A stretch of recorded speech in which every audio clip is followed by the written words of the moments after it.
ರಿಥಮ್ ಕನ್ನಡಕ್ಕೆ ಸ್ವಾಗತ. ದಿನದ ಪ್ರಮುಖ ಸುದ್ದಿಗಳು.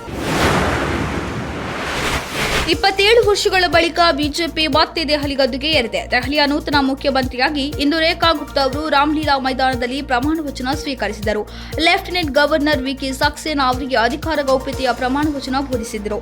ರೇಖಾ ಗುಪ್ತಾ ಅವರ ಜೊತೆಗೆ ಹೊಸದಾಗಿ ಆಯ್ಕೆಯಾದ ದೆಹಲಿಯ ಉಪಮುಖ್ಯಮಂತ್ರಿ ಪರ್ವೇಶ್ ವರ್ಮಾ ಮತ್ತು ಆಶೀಶ್ ಸೂದ್, ಪಂಕಜ್ ಸಿಂಗ್, ಮಂಜಿಂದರ್ ಸಿಂಗ್ ಸಿರ್ಸಾ, ಕಪಿಲ್ ಮಿಶ್ರಾ ಮತ್ತು ರವೀಂದರ್ ಇಂದ್ರಜ್ ಅವರು ಸಹ ನೂತನ ಸಚಿವರುಗಳಾಗಿ ಪ್ರಮಾಣ ವಚನ ಸ್ವೀಕರಿಸಿದರು. ಪ್ರಧಾನಿ ನರೇಂದ್ರ ಮೋದಿ, ಇತರ ಹಿರಿಯ ಬಿಜೆಪಿ ನಾಯಕರು ಮತ್ತು ಎನ್ಡಿಎ ಮಿತ್ರ ಪಕ್ಷಗಳ ನಾಯಕರು ಪ್ರಮಾಣ ವಚನ ಸ್ವೀಕಾರ ಸಮಾರಂಭದಲ್ಲಿ ಭಾಗವಹಿಸಿದ್ದಾರೆ.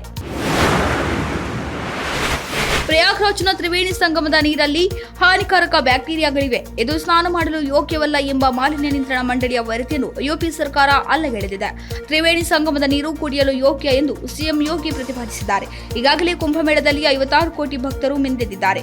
ಯಾರಿಗೂ ಏನೂ ಆಗಿಲ್ಲ. ನಾವು ಇಂತಹ ಆಧಾರರಹಿತ ಆರೋಪಕ್ಕೆ ಒಪ್ಪಲ್ಲ. ಸನಾತನ ಧರ್ಮದ ಬಗ್ಗೆ, ಕುಂಭಮೇಳದ ಬಗ್ಗೆ ಸುಳ್ಳು ಸುದ್ದಿ ಹಬ್ಬಿಸೋದನ್ನ ಸಹಿಸಲ್ಲ. ಅವರು 56 ಕೋಟಿ ಭಕ್ತರ ನಂಬಿಕೆಗಳ ಜೊತೆ ಆಟ ಆಡ್ತಿದ್ದಾರೆ ಎಂದು ಅಸೆಂಬ್ಲಿಯಲ್ಲಿ ಸಿಎಂ ಗುಡುಗಿದ್ದಾರೆ.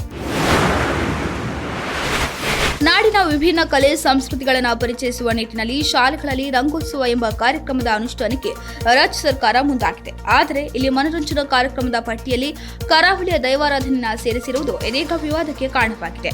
ದೈವಗಳು ವೇದಿಕೆಯ ಮೇಲೆ ನರ್ತನ ಮಾಡಿ ತೋರಿಸುವಂತಹ ವಸ್ತುವಲ್ಲ ಎಂದು ದೈವಾರಾಧಕರು ಸರ್ಕಾರದ ವಿರುದ್ಧ ಕಿಡಿಕಾರಿದ್ದಾರೆ. ಇದೀಗ ಆಳುವ ಸರ್ಕಾರವೇ ದೈವಾರಾಧನೆಗೆ ಅಪಚಾರ ಎಸಗಿದೆ ಎಂದು ದೈವಾರಾಧಕರು ಆರೋಪಿಸಿದ್ದಾರೆ. ಭಾರತೀಯ ಅಮೆಚೂರ್ ಕಬಡ್ಡಿ ಫೆಡರೇಷನ್ 3 ಹಿರಿಯ ಕಬಡ್ಡಿ ಪಟುಗಳನ್ನು ಭಾರತ ಪುರುಷರ ತಂಡದ ಆಯ್ಕೆಗಾರರನ್ನಾಗಿ ನೇಮಿಸಿದೆ. ಈ ಸಮಿತಿಯಲ್ಲಿ ಕನ್ನಡಿಗ ಅರ್ಜುನ ಪ್ರಶಸ್ತಿ ವಿಜೇತ ಪಿಸಿ ರಮೇಶ್ಗೆ ಸ್ಥಾನ ನೀಡಲಾಗಿದೆ. ಬಾಲ್ವಂತ್ ಸಿಂಗ್ ಹಾಗೂ ಜೈವೀರ್ ಶರ್ಮಾ ಕೂಡ ಆಯ್ಕೆ ಸಮಿತಿಯ ಸದಸ್ಯರಾಗಿದ್ದಾರೆ. ಮುಂಬರುವ ಅಂತಾರಾಷ್ಟ್ರೀಯ ಟೂರ್ನಿಗಳಿಗೆ ಈ ಸಮಿತಿ ಭಾರತ ತಂಡವನ್ನು ಆಯ್ಕೆ ಮಾಡಲಿದೆ. ಅಭಿಜಿತ್ ತೀರ್ಥಹಳ್ಳಿ ನಿರ್ದೇಶನದ ಅಪಾಯವಿದೆ ಎಚ್ಚರಿಕೆ ಚಿತ್ರ ಆರಂಭದಿಂದ ಇಲ್ಲಿಯವರೆಗೂ ಹಂತ ಹಂತವಾಗಿ ಪ್ರೇಕ್ಷಕರನ್ನ ಸೆಳೆಯುತ್ತಾ ಸಾಗಿ ಬಂದಿತ್ತು. ಇದೇ ಫೆಬ್ರವರಿ 28ರಂದು ಬಿಡುಗಡೆಗೊಳ್ಳಲಿರುವ ಈ ಚಿತ್ರದ ಟ್ರೈಲರ್ ಇದೀಗ ಬಿಡುಗಡೆಗೊಂಡಿದೆ. ಅತ್ಯಂತ ವಿಶೇಷವಾಗಿ ಈ ಟ್ರೈಲರ್ ಅನ್ನ ಲಾಂಚ್ ಮಾಡಲಾಗಿದೆ. ಎಟಿ ಮಾಲ್ನಲ್ಲಿ ನಡೆದ ಅಚ್ಚುಕಟ್ಟಾದ ಕಾರ್ಯಕ್ರಮದಲ್ಲಿ ಜನಸಾಮಾನ್ಯರ ಕೈಯಿಂದಲೇ ಟ್ರೈಲರ್ ಬಿಡುಗಡೆಗೊಳಿಸುವ ಮೂಲಕ ಚಿತ್ರತಂಡ ಮೆಚ್ಚುಗೆಗೆ ಪಾತ್ರವಾಗಿದೆ. ಇದಾಗಿತ್ತು ಈ ಹೊತ್ತಿನ ಪ್ರಮುಖ ಸುದ್ದಿಗಳು. ಇನ್ನಷ್ಟು ಹೆಚ್ಚಿನ ವಿಚಾರಗಳಿಗಾಗಿ ವೀಕ್ಷಿಸಿ ರಿಥಮ್ ಕನ್ನಡ.